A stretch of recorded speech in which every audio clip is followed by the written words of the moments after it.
अस्सलामुअलैकुम वरहमतुल्लाहि वबरकातुहू। दोस्तों, उम्मीद करता हूँ आप खैरियत से होंगे।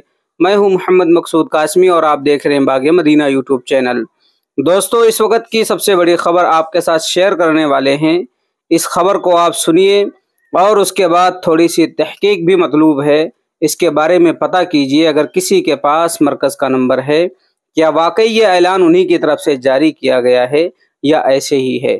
खैर, आप पूरी बात सुन लीजिए उस ऐलान में क्या क्या चीज़ें हैं। तो दोस्तों, वीडियो को मैं शुरू करता हूँ। एक ज़रूरी ऐलान। आलमी मरकज़ निज़ामुद्दीन बंगले वाली मस्जिद के मशवरे में ये बात आई है कि दिल्ली में मुकम्मल तौर पर 6 सितंबर से 12 सितंबर तक सब कुछ बंद रहेगा। इसलिए गुजारिश है कि तमाम सूबे वाले साथी निज़ामुद्दीन मरकज़ आने वाली जमाअतों को फ़िलहाल सूबे में ही रोक कर रखें। अगर कोई जमात दिल्ली या एतराफ़ में है तो 5 सितंबर से पहले अपने मुकाम पर रवाना हो जाए। इसी तरह से जो सूबों की जमातें बैरून से आ रही हैं, वो जमातें मरकज़ निज़ामुद्दीन 5 सितंबर से पहले या 12 सितंबर के बाद आएँ। जज़ाकल्लाह। यह ऐलान जारी किया गया है और मेरे समझ में ये बात दोस्तों आ रही कि शायद G20 की मीटिंग होने वाली है।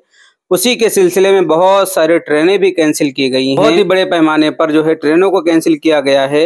हो सकता है कि ये कदम मरकज़ की तरफ से इसीलिए उठाया गया है। खैर, अब आप हजरात को इसके बारे में क्या लगता है? अगर आपके पास भैया नंबर है मरकज़ निज़ामुद्दीन दिल्ली का, तो एक बार फ़ोन ज़रूर करें और इस ऐलान के मुतालिक जो है तहकीक करें कि वाकई ये ऐलान उन्हीं की तरफ से जारी किया गया है या ऐसे ही सोशल मीडिया के ऊपर गर्दिश कर रहा है। 2-4 रोज़ से आपने भी देखा होगा फेसबुक के ऊपर, इसी तरीके से व्हाट्सएप ग्रुप्स के अंदर कि ऐलान बहुत ही ज़ोर शोर के साथ शाये किया जा रहा है, शेयर किया जा रहा है। अब आप हजरात इसके मुतालिक क्या कहना चाहते हैं, नीचे कमेंट कीजिए। पहली बार आए हैं चैनल पर तो भैया सब्सक्राइब भी कर लीजिए। चलिए दोस्तों, फिर मिलते हैं इंशाअल्लाह जल्दी किसी नए वीडियो में किसी नए टॉपिक के साथ। अस्सलामु अलैकुम रहमतुल्लाहि व बरकातुहू।